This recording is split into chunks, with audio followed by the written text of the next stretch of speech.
Hello friends, welcome to my YouTube channel.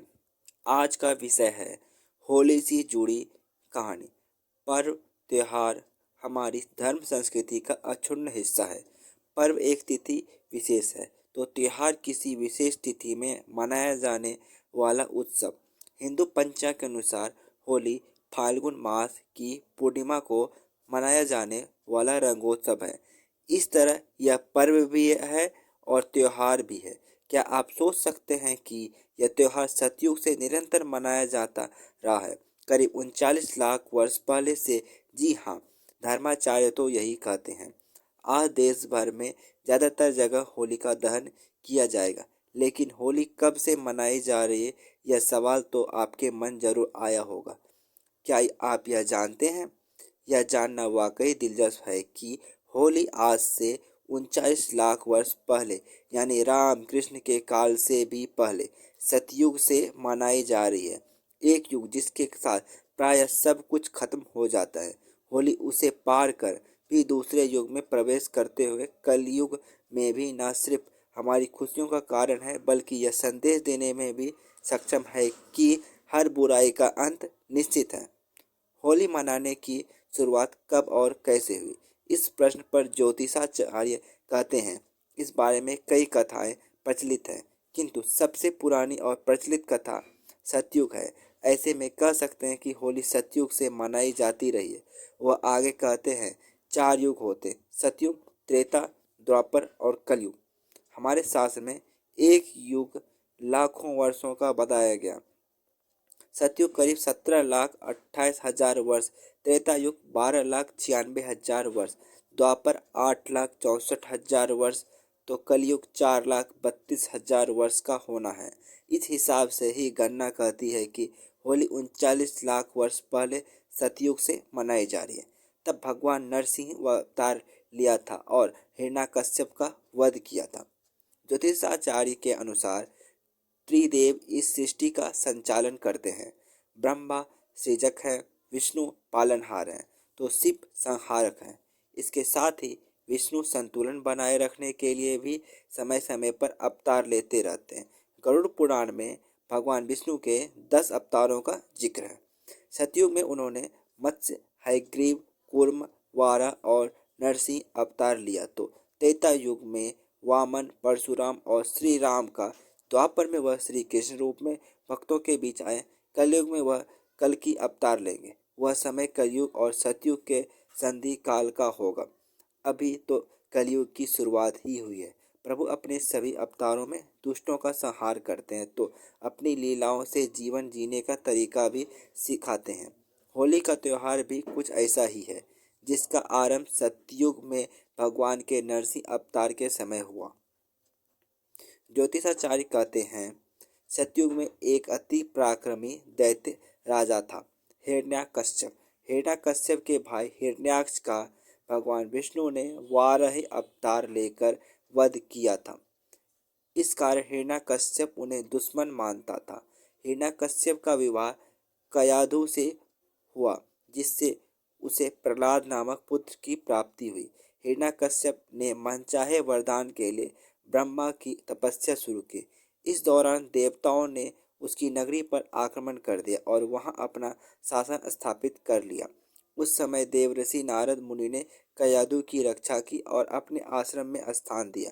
वहीं पर हिरण्यकश्यप के पुत्र प्रहलाद का जन्म हुआ। देवर्षि नारद मुनि की संगत में रहने के कारण प्रहलाद भगवान विष्णु का भक्त बन गया। उधर कई वर्षों तक तपस्या के बाद हिरण्यकश्यप को ब्रह्मा ने दर्शन दिया। हिरण्यकश्यप ने वरदान मांगा कि मेरी मृत्यु मनुष्य या पशु के हाथों ना हो, ना किसी अस्त्र शस्त्र से, ना दिन व रात में, ना भवन के बाहर और ना ही अंदर, ना भूमि ना आकाश में हो। मेरी मृत्यु हो। कुल मिलाकर अपनी समझ में उसने अमरता का वरदान मांगा। ब्रह्मा ने उसे यह वरदान दे दिया, किंतु इसके बाद वह निरंकुश हो गया। वह ऋषि मुनियों की हत्या करवाने लगा और स्वयं को भगवान घोषित कर दिया। किंतु स्वयं उसका पुत्र प्रहलाद विष्णु भक्ति में लीन रहता। यह बात हिरण्यकश्यप को पता चली तो वह गुस्से से फट पड़ा। बार बार समझाने के बाद भी प्रहलाद ने जिद नहीं छोड़ी। तो उसने उसे मारने का फैसला कर लिया। होलिका की कहानी।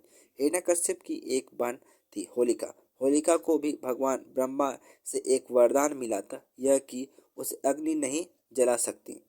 हिरण्यकश्यप ने होलिका को कहा कि वह प्रहलाद को अपनी गोद में लेकर अग्नि में बैठ जाए ताकि प्रहलाद भाग ना सके और वह उसी अग्नि में जलकर खाक हो जाए। होलिका ने किया तो ऐसा ही, किंतु वह खुद भस्म हो गई और प्रहलाद बच गए।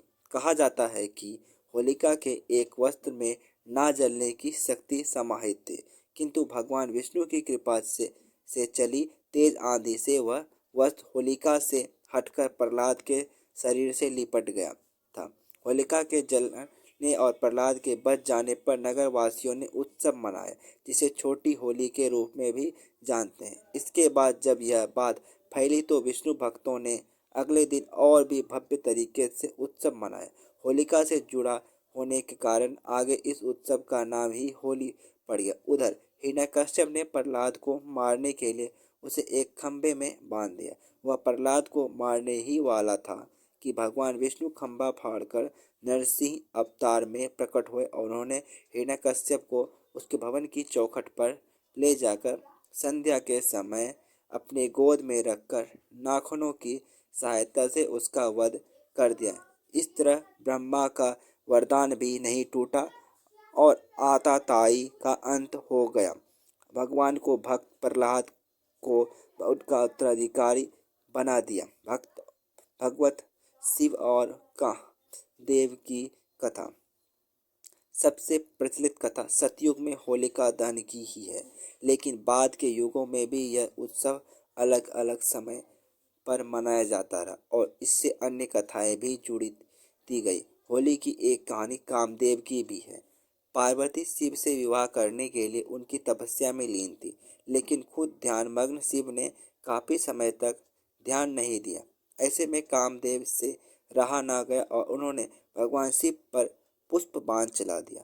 ध्यान भंग होने से शिव को इतना गुस्सा आया कि उन्होंने अपनी तीसरी आंख खोल दी और कामदेव भस्म हो गए।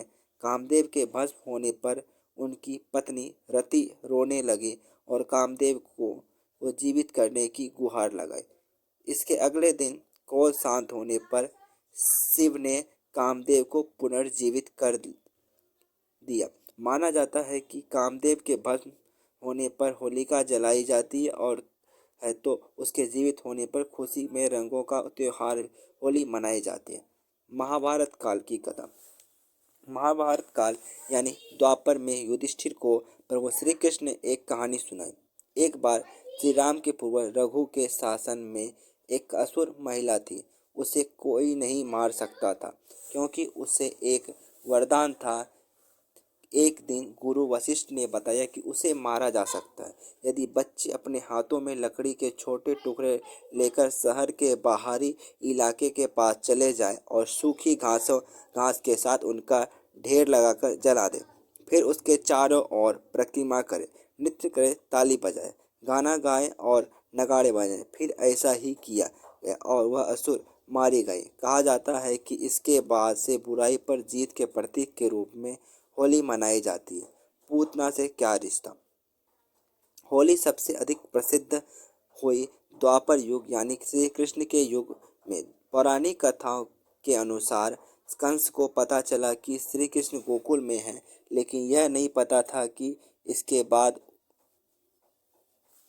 उसने पूतना नामक राक्षसी को गोकुल में जन्म लेने वाले सभी बच्चों को मारने को कहा। पूतना वेश बदलकर स्तनपान के बहाने शिशुओं को विषपान करा देती थी, लेकिन कृष्ण ने दूध पान करते हुए ही पूतना के प्राण खींच लिए। पूतना के वध पर खुशियां मनाई गई और यह एक कहानी भी होली से जुड़ गए। हिंदू धर्म के सभी त्योहार में खुशियां हैं, लेकिन इसके पीछे गंभीर संदेश भी है। जैसे दिवाली अधर्म पर धर्म की विजय का प्रतीक है, वैसे ही होली भी इस त्योहार का स्पष्ट संदेश है कि घमंड अच्छा नहीं होता, ईश्वर से बढ़कर कोई नहीं होता। जो विधि के विधान को नहीं मानता उसे कोई बचा नहीं सकता। जैसे होलिका या हिरण्यकश्यप वरदान के बावजूद भी मारे गए। Thanks for watching my video.